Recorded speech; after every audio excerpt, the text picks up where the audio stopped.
il se permet une ingérence sans précédent dans les affaires intérieures d'un autre pays. Il se permet d'attaquer personnellement le Premier ministre israélien et de demander à l'électorat israélien qu'il soit remplacé. Il appelle à des élections immédiates en Israël. Qu'est-ce que c'est ça? Est-ce qu'un homme d'État américain se serait permis, par exemple, d'appeler à des élections en Irlande, en Angleterre, en France? Nous avons le plaisir d'être en ligne avec Avi Pazner, ancien ambassadeur d'Israël à Paris et à Rome. Avi, bonjour, Boker Tov. Boker Tov, Daniel. Merci d'être de si bon matin, prêt à répondre à nos questions, mais il faut avouer que nous avons besoin de votre éclairage de diplomate pour comprendre une situation qui semble peu diplomatique, on va dire, et je parle en particulier de ce fameux discours du leader de la majorité démocrate au Sénat américain, Jack Schumer, qui a fustigé Israël et qui s'en est pris on va dire plus directement au gouvernement de Binyamin Netanyahou. Je citais à l'instant l'éditorial de Michael Oren, votre collègue, ancien ambassadeur d'Israël à Washington, qui disait que c'est avec beaucoup de mépris que Jack Schumer s'exprime là, comme s'il était le patron de l'État d'Israël et qu'il pouvait se permettre d'interférer sur les intentions de vote et de direction du gouvernement israélien. Qu'est-ce que vous pensez, vous, Avi, de cette déclaration, de ce discours de Jack Schumer? Bien, écoutez, je pense que, premièrement, elle me fait de la peine, parce qu'il faut bien dire que Jack Schumer, c'est peut-être l'ami numéro 1 au Sénat américain depuis maintenant 30 ou 40 ans. Il est au Sénat. J'ai souvent parlé avec Jack Schumer. Vous ne trouvez pas de juifs américains plus amoureux d'Israël que Jack Schumer. En même temps, je trouve son discours scandaleux parce que, justement, comme ami d'Israël, comme un juif dont le cœur se serre quand il voit la situation ici, il se permet une ingérence sans précédent dans les affaires intérieures d'un autre pays. Il se permet d'attaquer personnellement le Premier ministre israélien et de demander à l'électorat israélien qu'il soit remplacé, il appelle à des élections immédiates en Israël. Qu'est-ce que c'est ça? Est-ce qu'un homme d'État américain se serait permis, par exemple, d'appeler à des élections en Irlande, en Angleterre, en France, si la politique de ces pays ne leur plaît pas, comme par exemple avant l'invasion des États-Unis en Irak, où Jacques Chirac s'était déchaîné contre le président Bush? Est-ce que quelqu'un a demandé des élections en France? C'est intolérable. Est-ce que Avi, oui, Daniel. Est-ce que finalement ce n'est pas une sorte de retour de manivelle de la part de Jack Schumer, une sorte, parce qu'on le voit, cette critique, elle est dirigée contre Netanyahou, et peut-être que on peut dire que c'est de bonne guerre, si je puis dire, je peux utiliser ce terme, parce que bien à l'époque, on se souvient, en 2015, Binyamin Netanyahou était allé au Congrès pour dénoncer la politique de l'administration Obama en matière de l'Iran, et il s'était lui-même, on peut dire, ingéré dans les affaires de l'État des États-Unis. Vous avez raison, Daniel. C'était une grosse erreur de la part de Netanyahou en 2015 d'aller au Congrès américain par-dessus la tête de Obama. Et le résultat a été que cela a créé des tensions pendant le reste de la teneur d'Obama comme président américain. Mais ça n'excuse pas ce que Schumer a fait. Encore une fois, je dis, on peut critiquer Israël. C'est malheureux que ça arrive en pleine période de guerre, alors que nous sommes tellement dépendants de l'aide militaire américaine, et que nous avons tellement besoin de l'aide diplomatique américaine dans tous les forums internationaux.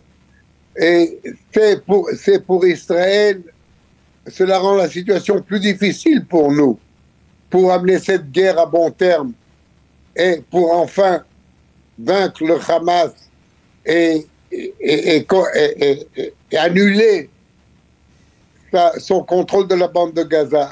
Et il ne faut pas oublier qu'Israël et les États-Unis ont quand même un but commun dans cette guerre, qui est justement de anéantir le contrôle du Hamas militaire et politique sur la bande de Gaza. Et cette déclaration de Schumer, comme d'ailleurs, je peux le dire aussi, entre parenthèses, Biden, le président, lui aussi, a déclaré, quand on lui a demandé est-ce que vous avez vu le discours de de Schumer avant qu'il l'ait pris, eh bien il a dit que Schumer avait envoyé son discours à la Maison-Blanche pour qu'il soit revisé. Donc Biden, lui aussi, savait ce que Schumer avait dit. Et je dis que c'est complètement inacceptable. Est-ce que finalement, Avi, ce n'est pas le résultat d'une situation très particulière dans laquelle on évolue actuellement, une guerre sans précédent pour l'État d'Israël et une situation de campagne électorale pour les Américains? On le savait depuis le début de la guerre, on savait qu'à partir du mois de janvier ou février, les Américains voudraient être préoccupés uniquement par leur campagne électorale et pas devoir s'occuper de la guerre à Gaza. Oui, mais c'est très possible. Ce que vous dites est très vrai. D'ailleurs, il y a une campagne électorale. Malheureusement, Israël aujourd'hui, dans le Parti démocratique, se trouve en minorité. Il y a eu un sondage qui a été fait au sein du Parti démocratique américain. Eh bien, on est environ à 50%. Qui vous soutenez, Israël ou les Palestiniens? On ne dit pas le Hamas. On ne dit pas le Hamas. On dit, qui vous soutenez, Israël ou les Palestiniens? On est environ à 50%. Donc c'est une situation très dangereuse au sein du Parti démocrate, où il y a aussi une aile de gauche extrêmement virulente contre Israël, l'aile progressiste, qui est composée d'Arabes et d'autres minorités, qui est contre Israël. Tout ça, c'est vrai, il y a des élections américaines, mais justement pour cela, il faudrait qu'Israël aussi comprenne cela. Ce que vous dites est complètement vrai. Il y a des élections en Amérique, donc nous aussi, nous devons tenir compte du fait qu'il y a des élections américaines. Et par exemple, ça fait déjà 5 mois qu'Israël n'a pas décidé de qui contrôlerait Gaza après la victoire sur le Hamas. Ça aussi, c'est une erreur. Ça aussi, c'est dû à la politique israélienne. Et c'est une des raisons pour laquelle il y a tellement maintenant de colère à l'égard de Benjamin Netanyahu personnellement à Washington. Mais je redis, même si il y a de la colère et des critiques, il ne faut pas oublier, nous sommes des alliés. Nous combattons le même combat. On ne s'ingère pas d'une telle manière dans les affaires intérieures d'un allié. Donc, il faut, à mon avis, ce qu'il faut faire absolument et immédiatement, c'est d'essayer de reprendre, je ne veux pas dire négociation, mais une conversation discrète avec nos amis américains. On peut, par exemple, envoyer en toute discrétion, peut-être même en secret, un homme comme Ron Dermer, qui connaît parfaitement Washington, et remettre à point l'horloge des relations entre Israël et les États-Unis. On ne peut pas se permettre, Daniel, pendant une guerre qui dure déjà depuis 5 mois, on ne peut pas se permettre de mettre en danger le soutien américain, militaire, diplomatique et politique. Et même si on est outragé par le discours de Schumer, il faut se rappeler que c'est un ami d'Israël. C'est pas les critiques de l'aile gauche du Parti démocratique.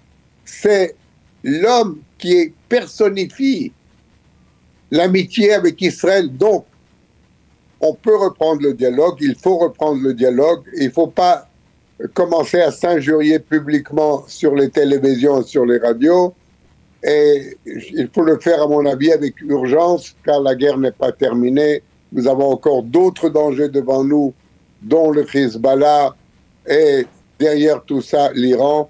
Il faut remettre l'horloge des relations israélo-américaines à ce qu'elles étaient avant ces déclarations. C'est possible de le faire. Ce n'est pas la première fois qu'il y a des tensions, mais il faut le faire vite. Et vous pensez que c'est possible avec Binyamin Netanyahou? Il peut y avoir un tel dialogue avec Binyamin Netanyahou lorsque les Américains affirment qu'ils n'ont quasiment plus de confiance envers le Premier ministre? C'est une question de décision israélienne. Binyamin Netanyahou, lui aussi, doit faire sa part. Et je l'ai dit tout à l'heure, le fait que nous sommes depuis 5 mois en guerre et que nous n'avons pas encore pris une décision quelconque, qu'est-ce qui va se passer après la guerre à Gaza? Et je comprends bien les réalités politiques d'Israël.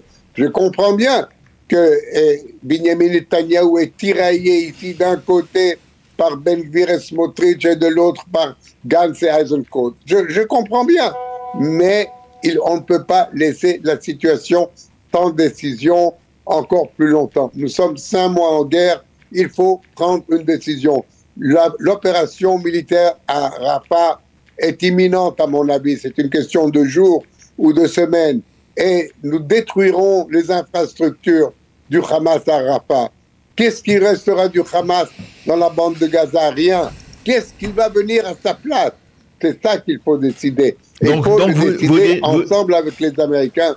Et je suis sûr qu'une fois cette décision prise, ils seront très heureux de continuer leurs relations avec Binyamin Netanyahou. Ce n'est pas la fin des relations entre les États-Unis et Binyamin Netanyahou. Mais il faut aussi que Netanyahou joue sa part dans ce processus maintenant d'éclairer, d'améliorer nos relations avec nos alliés américains.